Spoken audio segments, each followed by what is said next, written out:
সীমাকে জিজ্ঞেস করল, এটা কি, কোথা থেকে এনেছো? বিমল সীমাকে সব কথা খুলে বলল। শোনো সীমা, এমন এমন ব্যাপার ঘটেছে, আর সাধু বাবা বলেছিলেন এটাকে বাড়ি নিয়ে গিয়েই খুলতে। বিমল ও সীমা মিলে কলসের ঢাকনাটি খুলল, কিন্তু যা বেরোলো তা দেখে দুজনেই অবাক হয়ে গেল। এ কি, আমরা তো ভেবেছিলাম কলস থেকে সোনাদানা বেরোবে, কিন্তু এর মধ্যে তো একটা বাচ্চা, আর দেখো এ তো বেঁচে আছে, ঠিক যেন কিছুক্ষণ আগেই জন্মেছে। কিন্তু সীমা, এটা ভাবো যে এই বাচ্চাটা বেঁচে আছে কিভাবে? কলসটি তো মাটির নিচে চাপা ছিল, আর এই বাচ্চা এই কলসের মধ্যে এলোই বা কিভাবে? সত্যি, নিশ্চয়ই কোনো বড় রহস্য আছে। হঠাৎ বাচ্চাটি কাঁদতে শুরু করল। আমাদের এই বাচ্চা দিয়ে কি কাজ? আমাদের নিজেদেরই খাবার জুটছে না, এই বাচ্চাকে আমরা কিভাবে পালবো? আরে সীমা, কয়েকদিন আগে তুমি সন্তান না থাকার কারণে কাঁদছিলে। হতে পারে ভগবান আমাদের কথা শুনেছেন এবং উপহার হিসেবেই বাচ্চাটি দিয়েছেন। চলো ভাগ্যবতী, একে এখন থেকেই বড় করি। বড় হয়ে এই তো আমাদের সাহারা হবে। সীমা বিমলের কথা মেনে নিল। তারা বাচ্চাটির নাম রাখল আকাশ। সময় কেটে যেতে লাগল এবং দেখতে দেখতে আকাশ 20 বছরের যুবক হয়ে উঠল।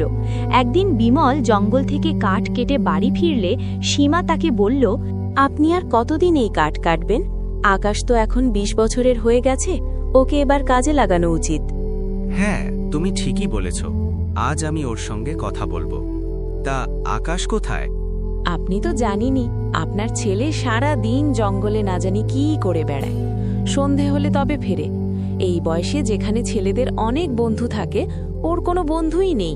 বিমল এটা শুনে গভীর চিন্তায় ডুবে গেল। তুমি ঠিকই বলছো। আজ আমি ওকে জিজ্ঞেস করব যে ওর মনে আসলে কি চলে। এই বয়সে এমন একা একা জঙ্গলে ঘোরা ঠিক নয়। তখনই সেখানে গ্রামের মাস্টার মশাইয়ের মেয়ে পাখি চলে এলো। জেঠু, আকাশকে বাড়িতে আছে? তুই তো জানিস মা, আকাশ সারা দিন জঙ্গলেই থাকে। গ্রামে তোর চেয়ে ভালো আর কেউ জানে না ও জঙ্গলের কোথায় থাকে। যা, তুই ওকে খুঁজে নিয়ে আয়। পাখি শুনে হাসল এবং তখনই জঙ্গলের দিকে পা বাড়ালো। সোজা সেই দিকেই গেল যেখানে আকাশ প্রায়ই যেত। এদিকে জঙ্গলের একটি পুকুরের ধারে ঘন ঝোপের মধ্যে আকাশ খুব মন দিয়ে কিছু দেখছিল। তখনই সেখানে পাখি পৌঁছালো। তুমি এখানে আসলে করোটা কি? যখনই দেখি এই ঝোপগুলোর দিকে তাকিয়ে থাকো। পাখি, তুমি যেগুলোকে ঝোপ ভাবছ সেগুলো সাধারণ ঝোপ নয়, এগুলো ছোট ছোট সব ভেষজ উদ্ভিদ। ভেষজ উদ্ভিদ? হ্যাঁ, আর নয় তো কি।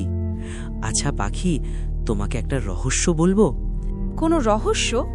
ভেষজ গাছগুলো আমার সঙ্গে কথা বলে। তুমি আর তোমার কথা আকাশ, তুমিই জানো সব। ওহ, পুরো গ্রামে একমাত্র তুমিই তো আমার সত্যি বন্ধু। শুধু তুমিই জানো আমি জঙ্গলের কোথায় থাকি, নইলে কেউ আমার সঙ্গে বন্ধুত্ব করে না। আকাশ, তুমি নিজেই তো কারোর সঙ্গে বন্ধুত্ব করতে চাও না। ছোটবেলা থেকে দেখছি সব সময় জঙ্গলের এই অংশে এসে ঘন্টার পর ঘন্টা বসে থাকো। কেন বলো তো? আকাশ কিছু বলতে যাবে এমন সময় পুরো জঙ্গলের সিংহের এক ভয়ানক গর্জন শোনা গেল। পাখি, পাখি, আমাদের এখান থেকে এক্ষুনি যেতে হবে। এখানে আশেপাশে নিশ্চিত কোনো সিংহ আছে। আমি একা থাকলে কোনো ব্যাপার ছিল না, কিন্তু আমি তোমাকে বিপদে ফেলতে পারি না। চলো, তাড়াতাড়ি করো। আকাশ পাখিকে নিয়ে গ্রামের দিকে রওনা দিল। পাখি নিজের বাড়ি চলে গেল এবং আকাশ নিজের বাড়ির দিকে মোড় নিল। আকাশ দরজায় পৌঁছানো মাত্রই বিমল তাকে ডাকল। আকাশ, বাবা, এদিকে আয়। হ্যাঁ বাবা, বলুন, কি ব্যাপার? আপনাকে কিছুটা চিন্তিত মনে হচ্ছে। হ্যাঁ, দেখো আকাশ, এখন আমি বৃদ্ধ হয়ে গেছি। এখন আর আমার দ্বারা পরিশ্রম হয় না, কাজে এখন তোমার হাত বাড়ানো উচিত। আমি তোমাকে কিছু জিজ্ঞেস করতে চাই। তুমি কেন জঙ্গলে ঘুরে বেড়াও? তোমার কোনো বন্ধু নেই কেন? তোমার বয়সের ছেলেরা হাসি খুশি থাকে, বন্ধু বানায়, তুমি তাদের মতো নও কেন? আসলে বাবা, না জানি কেন আমার মনে হয় আমি এই দুনিয়ার বাসিন্দা নই। আমি যেন অন্য কোনো জগতের লোক। এ কথা শুনে বিমল খুব অবাক হয়ে গেল এবং গভীর চিন্তায় ডুবে গেল। কিছুক্ষণ পর সে আবার আকাশকে বলল, পাখি আমাদের বলছিল যে তুমি নাকি জঙ্গলে ঝোপের দিকে তাকিয়ে থাকো আর বলো যে সেগুলো ঝোপ নয়, ভেষজ উদ্ভিদ। এটা কি সত্যি? হ্যাঁ বাবা, আমার মনে হয় জঙ্গলের কিছু বিশেষ ভেষজ উদ্ভিদ আমার সাথে কথা বলে। তখনই ভেতর থেকে সীমা বেরিয়ে এলো। বাবা, আমি তোর আর তোর বাবার কথা শুনছিলাম।